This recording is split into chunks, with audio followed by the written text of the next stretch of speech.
मुलगी जन्माला येते, घरात लक्ष्मी आली म्हणून सगळेच आनंदी असतात. होल फॅमिली आनंदात असते. आजकाल तर ग्रँड एंट्रीची वगैरे प्लॅनिंग केली राहते.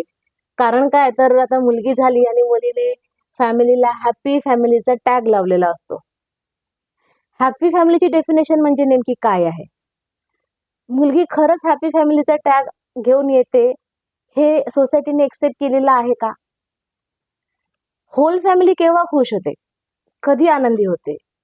मुलगी झाली तर कंडिशन्स असते की ती पहिली झाली आहे की ती दुसरी.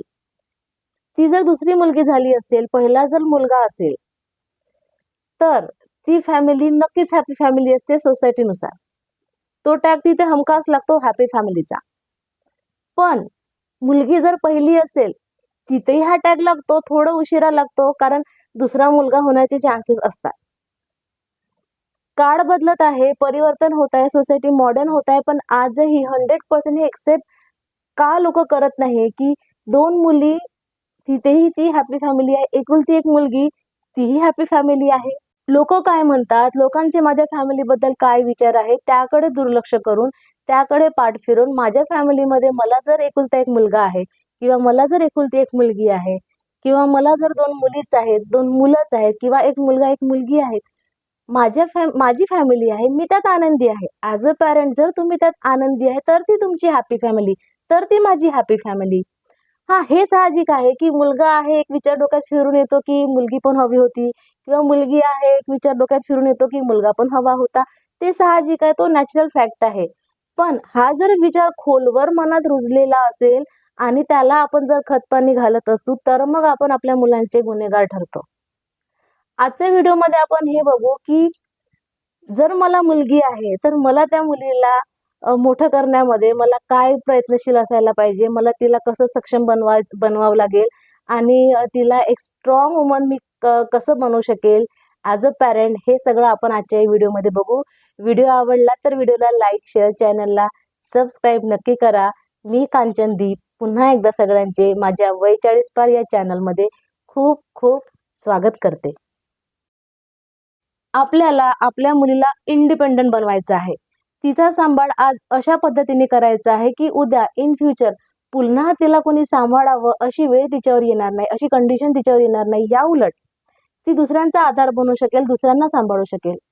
मी हे करू शकत नाही, मला हे जमणार नाही, माझे तितकी ॲबिलिटी नाही किंवा माझ्या तितका स्टॅमिना नाही, मी हे कसं करू शकेल, असे शब्द तिच्या डायरीत तिला कधीच सापडणार नाही. इतकं कॉन्फिडंट आणि इतकं सक्षम आपल्याला आपल्या मुलीला बनवायचं आहे. आपण काय करतो, की तू मुलगी आहे म्हणून तू असं करू नको, तू तसं करू नको, हे तुला शोभत नाही, ते तुला शोभत नाही. अशा प्रकारच्या बाइंडिंग आणि रिस्ट्रिक्शन्स तिला सतत लावत असतो. आपण तिला फुलपाखरासारखं नाजूक बनवून ठेवतो, पण फुलपाखरासारखं स्वच्छंद तिला फिरू देत नाही. आपण तिची लिमिटेशन्स, तिच्या बाउंड्रीज तिला नक्कीच समजावून सांगू, पण तिला कॉन्फिडेंटली निर्णय घेता येतील. ती कुणावर डिपेंडंट राहणार नाही, आताही नाही, फ्युचरमध्ये नाही. असं सक्षम आपण तिला कसं बनवू, ह्याकडे आपला कल असला पाहिजे. Education build self confidence. आपल्याला आपल्या मुलीच्या एज्युकेशनच्या बाबतीत कॉम्प्रोमाइज करून चालणार नाही. आपण तिला ब्रँडेड कपडे घेऊन देतो, तिला महागातल्या महाग ज्वेलरी घेऊन देतो, मग टॉपचं एज्युकेशन का नाही? ती जर अभ्यासामध्ये हुशार असेल, तर आपल्याला जितका होईल तितका फायनान्शियल सपोर्ट तिला करायचा आहे. ती जर अभ्यासात ॲव्हरेज असेल, तर तिला एन्करेज करायचं आहे, मोटिवेट करायचं आहे. किंवा तिला नाही जमत असेल, तर तिला कम्फर्ट झोन द्यायचा नाही आहे, की नाही केलं तरी चालेल, लग्न तर करायचं आहे ना समोर. या कम्फर्ट झोनमध्ये जर ती गेली, तर तिलाही मग असं वाटतं, की नाही माझ्याकडे ऑप्शन आहे. असं आपल्याला करायचं नाही आहे. तिला जी आवड असेल त्या क्षेत्रामध्ये आपण तिला समोर करू शकतो, त्यात तिला वाव देऊ शकतो. तर कारण कसं आहे ना, आज ती आपल्याकडे आहे, आनंदात आहे, पण उद्या तिच्या आयुष्यामध्ये काय घडेल हे आपण आज सांगू शकत नाही. आपण बघतो ना समाजामध्ये, की सिंगल मदर असतात, सेपरेटेड वुमन असतात किंवा फायनान्शियल कंडिशन अचानक खालावलेली असते. कसं आहे, आपण एक चांगलं स्थळ बघून तिचं लग्न करून देतो. पण समोर जर फायनान्शियल कंडिशन बरोबर नसली किंवा जे काही कंडिशन्स तिच्या आयुष्यामध्ये जर आले, तर तिने सक्षम व्हायला हवं, तिने एक स्ट्रॉंग राहायला पाहिजे. हे जे आपण तिला एज्युकेशन दिलेलं आहे, हे एज्युकेशन नेहमी तिच्या सोबत असतं.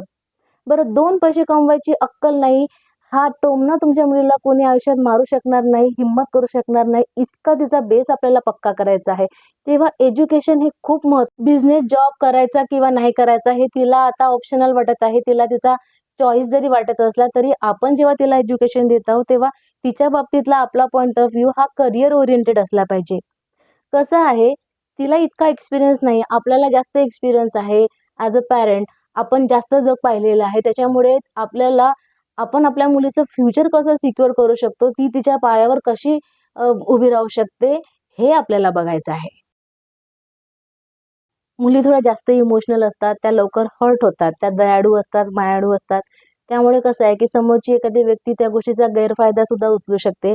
म्हणून आपल्याला असं होऊ नये म्हणून तिला वेळोवेळी आपल्याला जागरूक करायचं आहे. तिला तिच्या सेफ्टीबद्दल जागरूक करायचं आहे.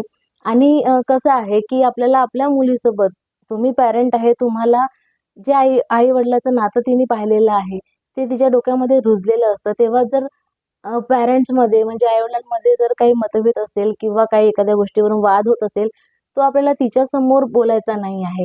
आपण तिच्या मागे बोलू शकतो, काही जे काही प्रॉब्लेम आहे ते नंतर सॉर्ट आउट करू शकतो. पण आपल्याला तिच्यासमोर इमेज हीच असायला पाहिजे, की माझी आई माझ्या वडिलांची रिस्पेक्ट करते, माझे वडील माझ्या आईची रिस्पेक्ट करतात. काय आहे या गोष्टीचं इम्प्रेशन तिच्या डोक्यात पडतं. तेव्हा ती फ्युचर हसबंडबद्दल सुद्धा मग की नाही तो जो फ्युचर हसबंड आहे तो त्याला रिस्पेक्ट द्यायची आहे, हे तिच्या डोक्यात रुजलेलं असतं. बरं आपल्याला एक फ्रेंडली बॉन्ड आपल्या मुलीसोबत तयार करायचा आहे. फ्रेंडली बॉन्ड तयार करायचा म्हणजे असं नाही की स्पेशली मी आईसाठी म्हणेल की आईचं आणि मुलीचं नातं हे चांगलंच एक मुलगी मोठी झाली की फ्रेंडशिपचं नातं असंच तयार होतं. तेव्हा मग आपल्या इन-लॉजच्या विरुद्ध जे सोप्या भाषेत म्हणेल मी की चुगल्या करणे, ते मुलींसोबत करायचं आपल्याला टाळायचं आहे. कारण काय आहे ना, आपण जेव्हा आपल्या इन-लॉज बद्दल सांगतो, की ही तशी, ती तशी, तुझी आत्या तशी, की तुझी आजी अशी, तुझी काकू तशी, तुझी मामी तशी.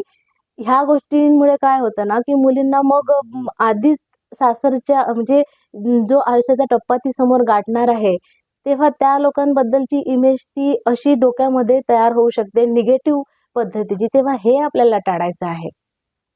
मुलीची फ्रेंडशिपचं नातं बनवायचं म्हणजे नेमकं काय?